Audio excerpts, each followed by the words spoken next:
That's the sound spike. We'll try the clap though, just to make sure. Clap. That means we're talking and we're starting a podcast. This is the Ultra Crude Podcast.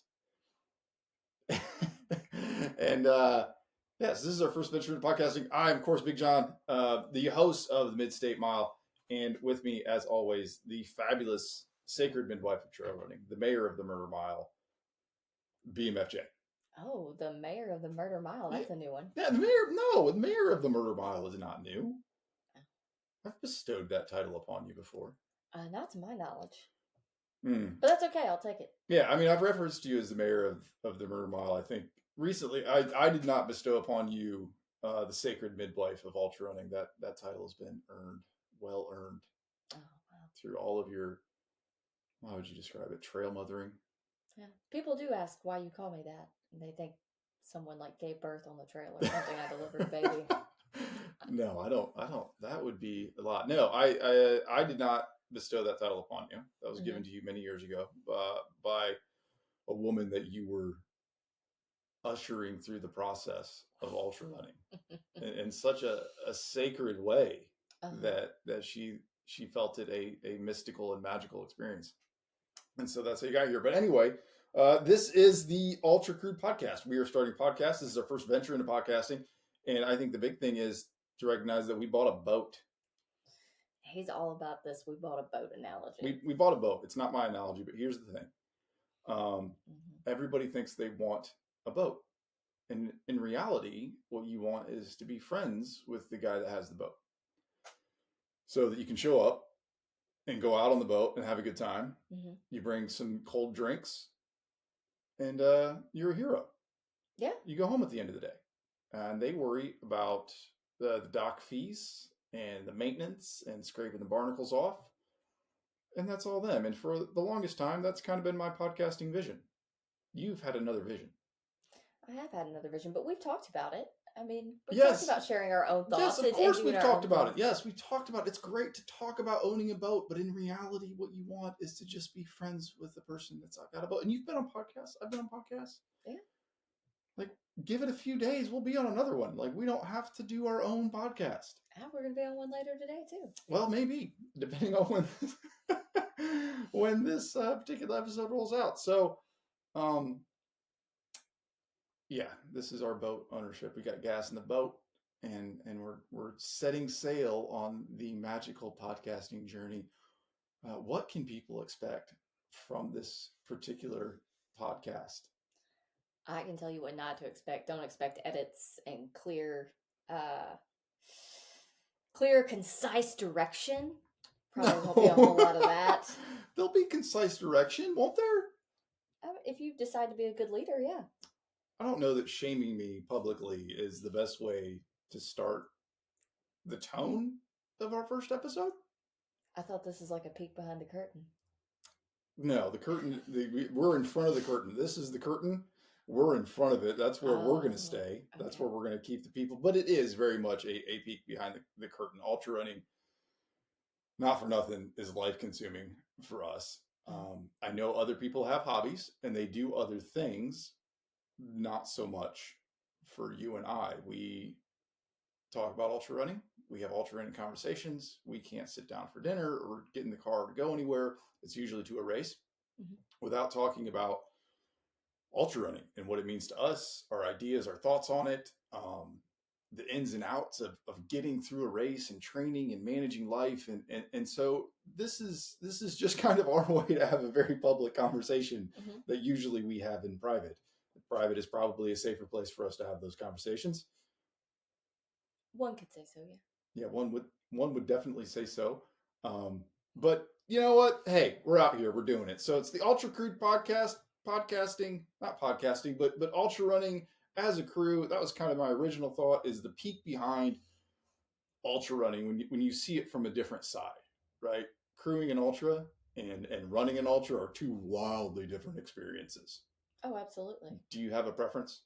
Oh, I would much rather be running. Why would you rather run? See, you would rather be friends with the guy with the boat. No, I mean, I'm a doer, though. No, that's the opposite. See, I'm a doer. You would rather have the boat. I would. I love crewing you in an ultra. I think I enjoy crewing you more than I enjoy running my own race. I think we probably run for different reasons. We can get into that later. Mhm. But you want to be driving the boat. You want to be running. Oh yeah. Yeah, fair enough. Regardless, two different experiences. So a little bit behind the scenes, a little bit what goes on. Um, it's not as much fun, I think, to run an ultra on your own. I would agree with that. So we're going to be your crew. We're going to be your podcasting crew for your next ultra, or your real crew for the next ultra. Who knows? Yeah, we do crew. Often. Yes, that is. Crew is a sport. Neither of us do that. Again, that's boat ownership. It is. Yes, that is quite clever. All right, where's the sound effect button? I think now's a good time for it. Well, let's just get into it. So this would normally be the portion of the show, I think, where we would take listener questions and feedback. We don't have any listeners yet. We might have some listeners right now, but as present, they have not asked us any questions in particular. No, but we do get a lot of questions in general. We do get a lot of questions. I think here's the deal: is you can't really run an ultra without food. That's true. So you've ran quite a few of them. I know that your taste buds of ultraing have changed drastically throughout the years. It's definitely been a development over the years. I mean, I think when I first started doing this, or closer to the beginning, I just wanted everything. I was like a little raccoon. I'm still a raccoon. You got some raccoon tendencies. That's fine. Whatever. It went from, what was that I used to want to eat? The French onion dip on white bread.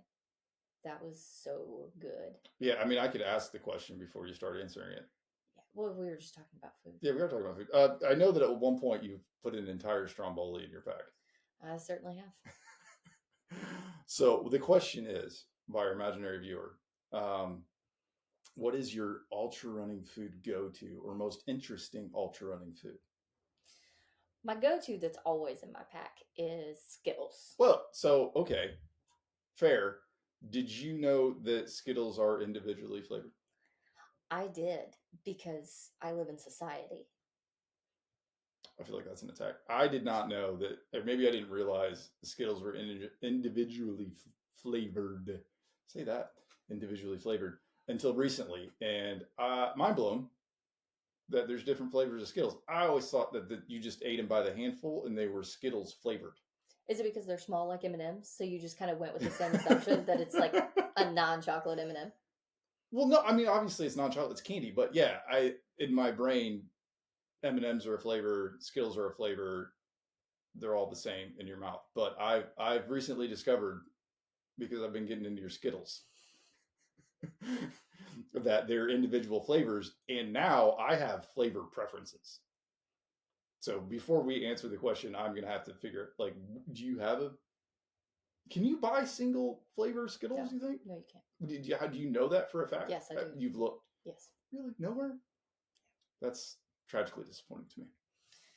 I hate to spoil your dreams. Well, do you have a favorite flavor? I like the green, orange, and red. Orange? Yeah. Orange is quite possibly the most trash flavor. Listen, you're new to this. Your opinion doesn't matter. I'm a big fan of the red. And usually I don't like red flavored things. I'm not a big fruit punch guy. Mm-hmm. Just not into it. But I do like the red. I think they're cherry flavored. They are cherry. Red's good. Which leads to, well, honestly, we're going to get to the actual trail running stuff, I promise. Do you have a favorite flavor combination? Because I like to pair flavors. I think a couple of them go really well together. Just a handful in my mouth. See, the Skittles flavor. You like the Skittles flavor of Skittles. Yeah, I want a big ball of chewy, juicy, fruity goodness like in my mouth hole. Do you pack like a wad of Skittles like a 1920s farmer would chaw? Yeah. When you're running? Yes. And just... I mean, I don't spit, but yeah. You've definitely spit while trail running. I've seen it happen.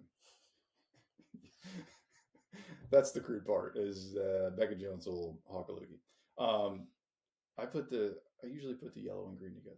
Yeah, that's a good flavor combo. It's a good combo, because by themselves, I'm not that excited about it. But it's like lemon lime, and I think that works. All right, so you're always going to have Skittles. We mentioned the Stromboli. You've got... I like pizza sticks. French onion dip on white bread. Where did that come from? I don't know. I walked through the store and was like, and I really like French onion dip, and white bread's full of carbs, and there are just things that happen. Just things, yeah. They happen. I think the first time we ever went cruise shopping for your big race, it was a whole cart full of things from the Walmarts, and I was astounded.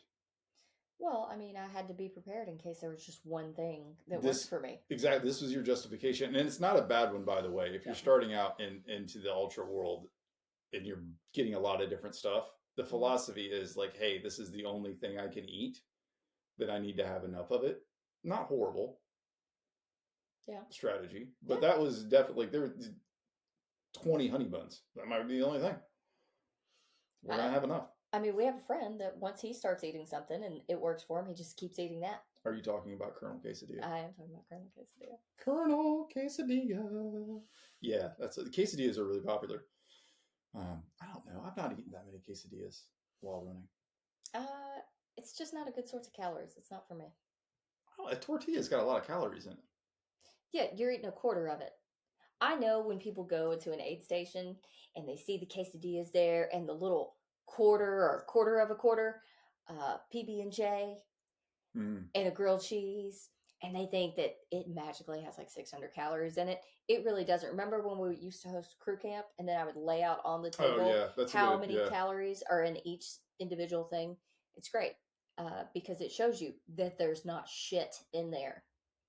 And if I'm going to force myself to eat, I want it to be delicious and calorie packed. Yes, and just a quick note for the listeners: while we do not have a rating, you should know that Becca Jones is not going to be PG. So, not that we're going to intentionally get there, but it just happens. Miss Jones has her own way of saying things. Yeah, crew camp was good, by the way. Yeah, we need to bring that back. We need to bring that back. Maybe we'll bring it back. Look for that. It was shocking how little calories or how much of something you would need to get to 300 calories. Yeah. What's a go-to for you? People know. If people follow me, people are going to think it's gas station cheeseburgers, and it is when I'm crewing, and we'll get to that. That actually is a question I got in. Sorry, Nick Kovar. We'll talk about it later. But Arby's roast beef sandwiches is probably not only it is my 100% go-to. I think it's probably the most obscure food in ultra running at the moment. I would say so. Although I'm letting people know. Yeah, I mean, you're not going to walk up to an aid station table and see that there. Not even cut up in the little magical quarters of a quarter. You don't want a quarter. You want a half. The half of it. Listen, our regular Arby's roast beef sandwiches are like 360 calories a piece. So the half's to 180. Yeah. Excellent source of sodium, carbohydrates, and protein. All of the wonderful things your body needs to run ultra. They pack well, right? Yeah, they travel well. They travel well. They keep because it's super processed food. Oh, yeah. But it's not like a super processed like a Hot Pocket would be. I think it's above that on the level of processization or below. It looks more like real food. It definitely They're probably on the same level, but it looks more. It's better than a McDonald's cheeseburger. Yeah, I agree. And also, McDonald's cheeseburgers not that good. I've had them. Well, I've had them, but I've had them during a race. I think it's the pickle and mustard that don't, or the onions. The onions is what does it. Gives you heartburn. I think it would give just about anybody heartburn 50 miles into something. Fair enough. I could be wrong on that, but Arby's roast beef sandwich is ultra running superfood. You got to go regular roast beef because the beef and cheddar is just too sloppy. It's going to get messy. It's going to, and I like to avoid that at almost all costs. And then it would be the Entman's individually wrapped pound cakes. You do like those for similar reasons. They keep well. They don't melt. Excellent source of calories, carbohydrates. Yeah, I mean, easy enough to eat. Just unwrap it. Yeah, it can get a little smushed in your pack though. No, it doesn't really smush because it's a like a vacuum sealed, so it's kind of got like a bubble. It's in its own little protective bubble. Yeah, I mean, I would say for me, I'm not a pound dainty cake lady. Person. Yes, I do love a good gas station pizza stick. That's pretty delicious. That goes over well. Rolly food. Rolly food. I want to say affection, but affinity is a much better word for it. For gas station rolly food is not as well known, I think, as it should be. Or maybe it shouldn't be that well known. but you cannot resist gas station rolly food. I cannot. It is my Achilles heel. Like you'll definitely pick up some rolly food. For those that don't know, gas station rolly food in general, are the whatever you find rolling around on the gas station little spinny things there in the middle. Easy there, Jones. Usually at well, we stop at the Love's truck stops. That's not a plug for a particular truck stop. No. Whatever, unless they want to be part of the show. Um, but you'll get one of those every time you go in. Oh yeah, absolutely. It's my favorite. You buy a truck stop blanket about 50% of the time. Let me tell you, those truck stop blankets are legit. The Sherpa fleece, it is the best $15 you will ever spend. We use them around the house all the time. It is cozy. Yeah. Yeah. I'm not. It's just an oddity, really. Yeah. Some people go to the blanket store. I go to the truck stop. Well, I don't know if the blankets being in truck stops are more odd than the shirts that are in there, or like a purse. Yeah, like, people live out of the cab of the truck or traveling. They're just on vacation. Like, hey, I need a new purse. This shirt's dirty. I gotta get a new one. Yeah, I mean, I don't know how they're living their lives. I mean, I understand like the safety yellow clothing they have in truck stops. That makes sense. That seems like a good place for it. You need a new piece of kit, safety gear when you're out on the road. I hear you. But a random sports team shirt. Here's the thing. Those things are in the stores because people buy them. You could be talking to one of those people right now that make those purchases. Don't be that guy. Don't be offensive. Just let them live their lives. No, I'm not. No offensive. I'm just trying to understand. And that's what I think people don't understand is that I attempt to understand. What I want most is to understand why people do things the way they do them. Yeah, I would say that is actually true. Yeah, I know it's true. We dive into that. Yeah, which brings us into the last part of the episode of why I do running. Yeah, why do you do running? Nah, we're not there yet. Oh. This build up. We're building up. We're laying a foundation. We're building up. So we know what you like to eat. You know what I like to eat.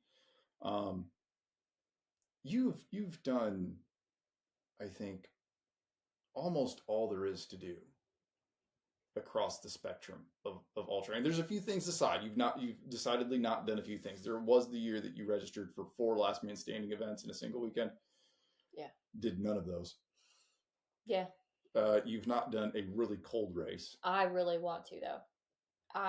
Arrowhead, was it Tuscobia? Really what I want to do is the Iditarod. No. Stop. We're not mushing anything. No, we don't even own it. We're not. Listen, we're not set up for dogs. I'm going to learn how to do that, by the way. There is a kennel that I follow on the Facebook, and I like to interact with that. And that's definitely going to happen. You can rent dog teams. You can go up there in like Minnesota where they have, and basically they give you everything you need to do the dog racing. I'm going to do it. You don't have to come. That's fine. I'm going to do it. I mean, from an ethical standpoint, I'm against renting dogs. Those dogs have great lives. You don't know that. You don't know those dogs. You could be renting from a bad renter. Well, you have to do I'm sure the world of dog renting has the equivalent to slumlords. I'm sure there are some, but do your due diligence. Look into it. Have you done any diligence past figuring out that this is a thing you can do? Yes. I spend a lot of time diving into things. So you want to do something really cold. I gotta be honest, I don't really know. Tell me about Arrowhead, because I don't really know about it. And sometimes, not for nothing, you decide you're going to do a thing. Like you'll throw out like, hey, I'm thinking about doing this. And then I turn around and you're doing the thing. For instance, we had a conversation 6 months ago about you going to school to get a degree in exercise science. You've announced this publicly, so I'm not, giving away secrets here. And then this was 6 months ago. This was summer. It was warm and wonderful.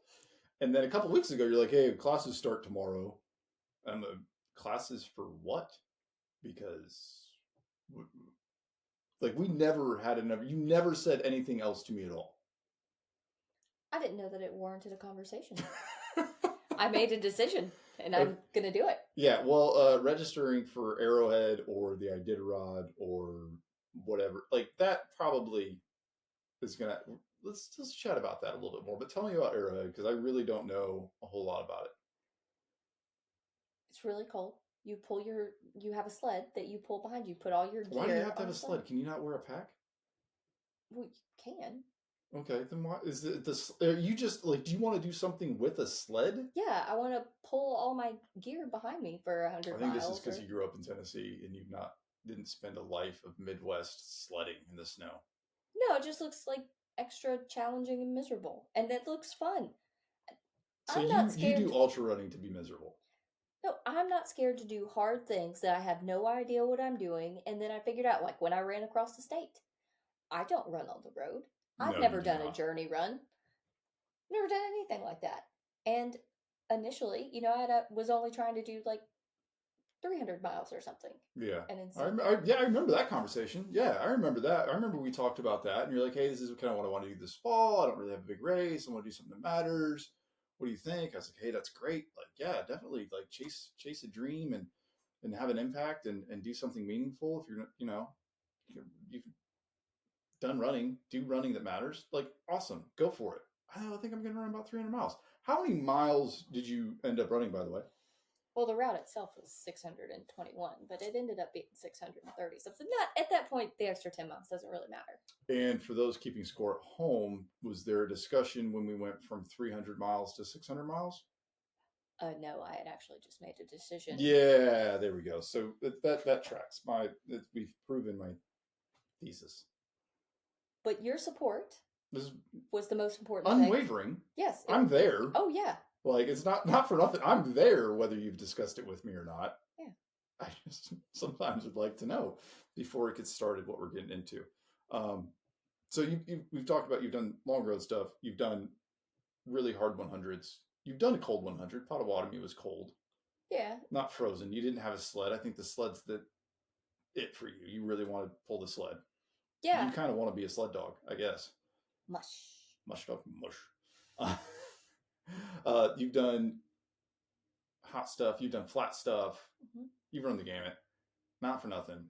I think a lot of people get into a niche of running and they say, this works for me. This is what I want to do. There's people that run hundreds of just road marathons, 26.2 miles, and they never even think about running another mile past that. The mile 27 never appeals to them. Yeah. They're like, absolutely not. You guys are stupid. They give you a medal at 26.2 and a banana. This is all I want to do. But you're kind of out there in the space of ultra running, exploring it.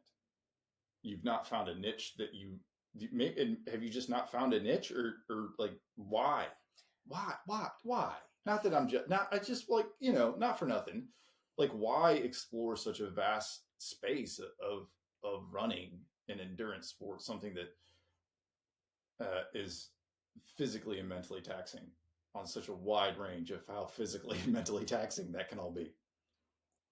For me, I would say running through the mountains is more my niche. That's where I feel the most comfortable. A lot of gain and a lot of loss is really what I'm into. It's a consistent theme of yours for sure. Yeah, I enjoy climbing. I enjoy the extended climbs. For whatever reason, it just seems less intimidating. I feel more comfortable in that realm. So races with a lot of elevation gain, with long climbs and long descents, are less intimidating. Yeah, for me personally, that's more my comfort zone. Okay, interesting. Yeah, I mean, when I went and did Tunnel Hill, I was curious at how I would do on something flat and fast that's just a bunch of leg turnover and not really mix anything up. I found that more intimidating than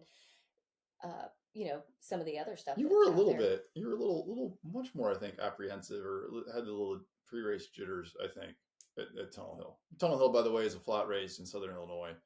It's on a railway bed. Yeah, rails to trails. Rails to trails. We've both done one of those. Yeah, you did Hennepin. Yeah, another great race.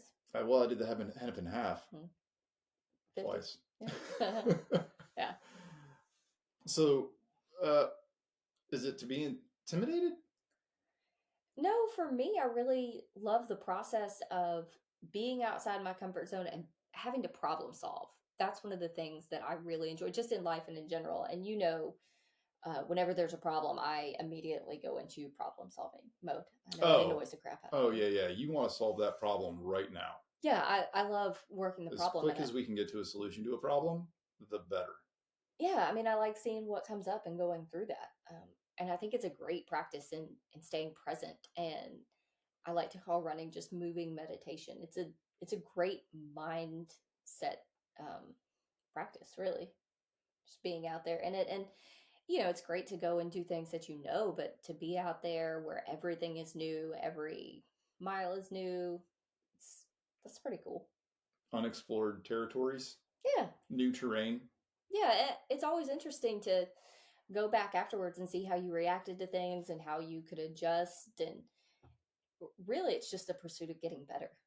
Yeah, no, I agree. I can definitely relate to that. I think that's kind of the same camp I am in. Is gosh, I mean, sometimes I just don't really know whether I really like running or not. I think it's a great tool. It's so hard because I love the process of being out there, Mm-hmm. right? Um, for me, it's all about growth. I've not done quite the array of races that you have. I do have a road marathon finish. You do not, by the way. It's true. I've never ran a road marathon or a road half. So that's a bean in my scale of running that we did recently run 5Ks. That was fun. I'd never done that before. Torturous. Um, but it's about growth, and I think ultra running for me has been the best avenue for personal growth. It has a way of breaking you down, and if you're willing, because it's the key is you really have to be willing. Like to I think to get what I want out of ultra running, what I think a lot of people might relate to is you have to be really willing to look inside of yourself, look inside of the race, and then just break it down. Like what was going through your head right then? Was it a fixable problem? I have had more 100-mile DNFs than I have had finishes. But when I look at that process and I stretch out that timeline, I don't, there wasn't really a big failure in any of those quests. There was a learning process Mm-hmm.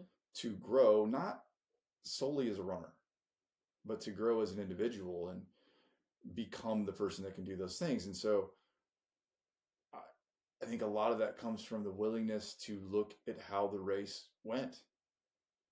Why, good or bad. Like, why do races go well? What was the build up to it? What's your life like? What are you doing?